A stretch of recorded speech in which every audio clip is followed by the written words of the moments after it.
Good morning. Hey, my car sounds kind of loud today. It's been sounding loud since we went to Toronto. Went there twice this week. Oh, I guess I should get my oil changed. What does it say? 13090. I think I've had it changed since then.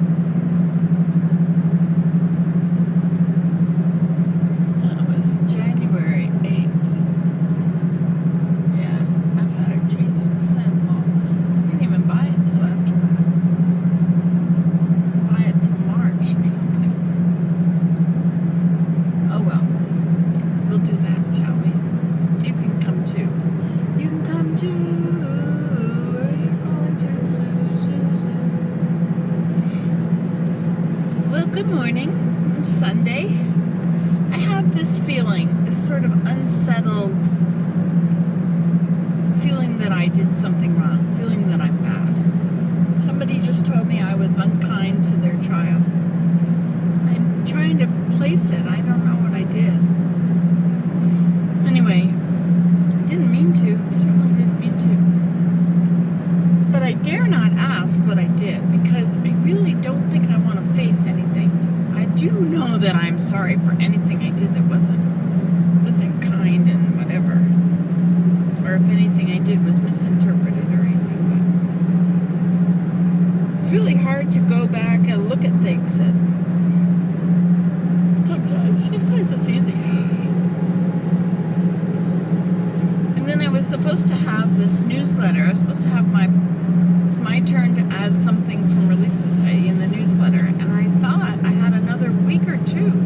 I didn't think it was July. I thought it was August I was supposed to do it. And so at the last minute, it showed up that I was supposed to do it. And so I didn't. I couldn't. I mean, I was going to copy and paste something uplifting or inspirational, but I only had my phone. My iPod, so I couldn't really copy and paste very well. It was not working. But then I decided that for homemaking I would teach them how to make soap. But I really should give a lot of notice to people that I was going to teach that so that they could all come if they wanted to come instead of just a few days notice. So I may have to teach it twice, and to teach soap making is a lot. There's a lot of stuff you have to take along. But I think I'll just do cold process. Because hot process, you can't teach them teach the whole thing. Unless I already had some going, and I could bring the pot and show what was happening already. I had 3 batches going. I could do cold process there. I could show the hot process as it's starting to go around the edge. Another one where it's ready. And then pour that one into the molds. See, I'd have to take 2 molds then. I haven't made soap in a year and a half. I was the person that was making soap all the time.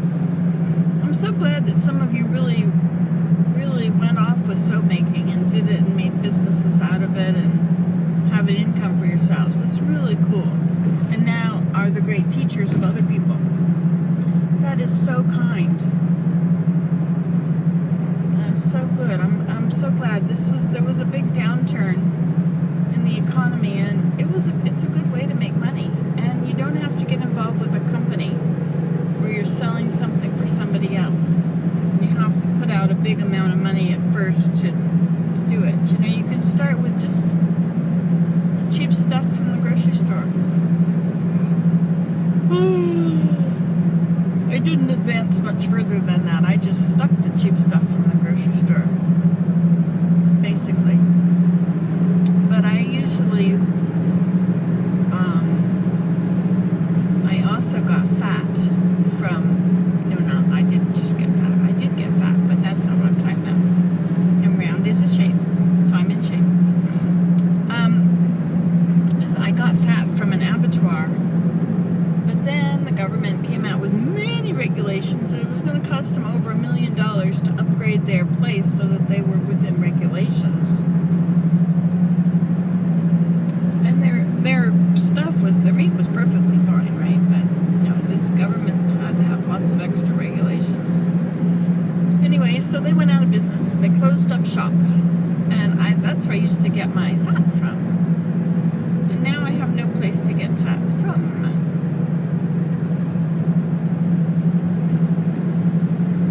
I'll have to ask my other friends that have animals that take them for slaughter to see where they go. I hope I'm not going to be late picking up Lori. I might be late.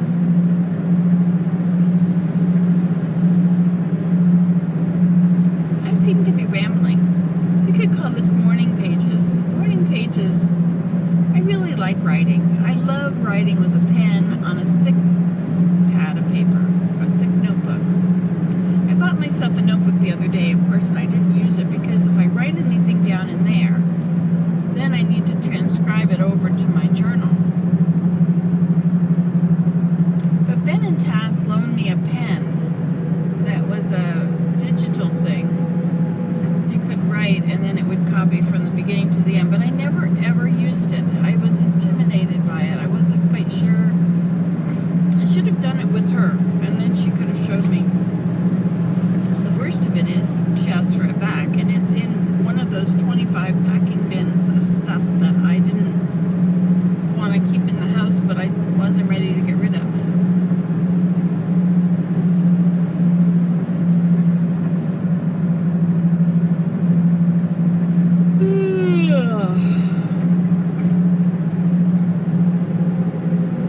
Makes me think about all those things that I didn't want to get rid of.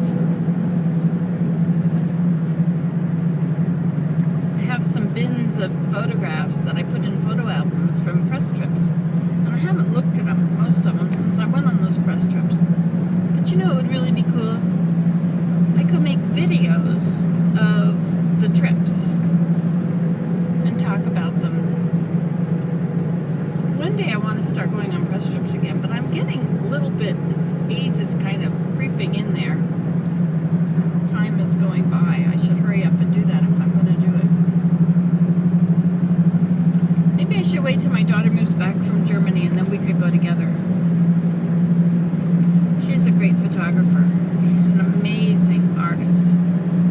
Amazing watercolorer. She's been practicing watercolor lately, every day. And her watercolors are so real. And she's like painting food. So she'll get like a loaf of bread and she'll paint it and you can't tell which one's real. And she just did a popover or turnover and it looks so real. There are, you know, today she's doing an eggplant and she's been doing raspberries and strawberries and tomatoes on toast and a million things.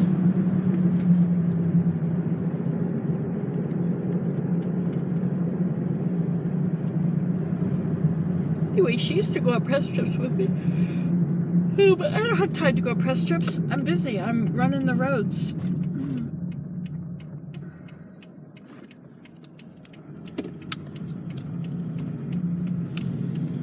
I'm running the roads for Dale. Picking up stuff. Fetching it.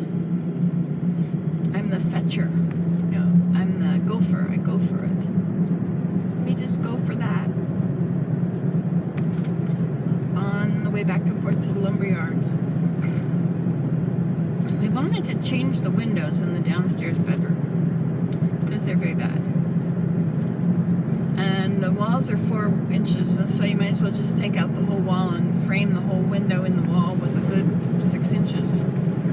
But I don't know what to do, what size window to get. I love the shady deck. I'd love to have a patio door there. Willem doesn't like that everything is, there's no wall space.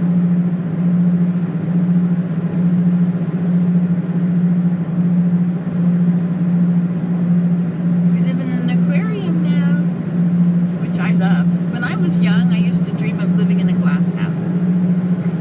Around round glass house.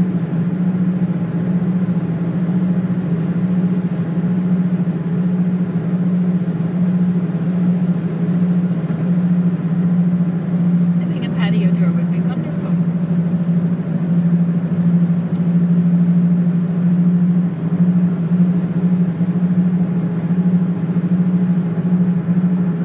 And then the one that faces for the shady deck, that would be the patio door. And the one that faces the garden, the perennial slope garden, that deck, that wall could be, I bet it's a bearing that sounds so loud.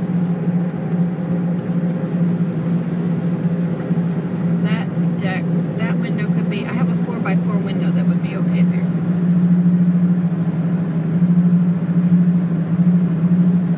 See, the place to put the window would be close to, I have these 3 doors on one side of the room. And one of those doors, no, I have 4 doors there.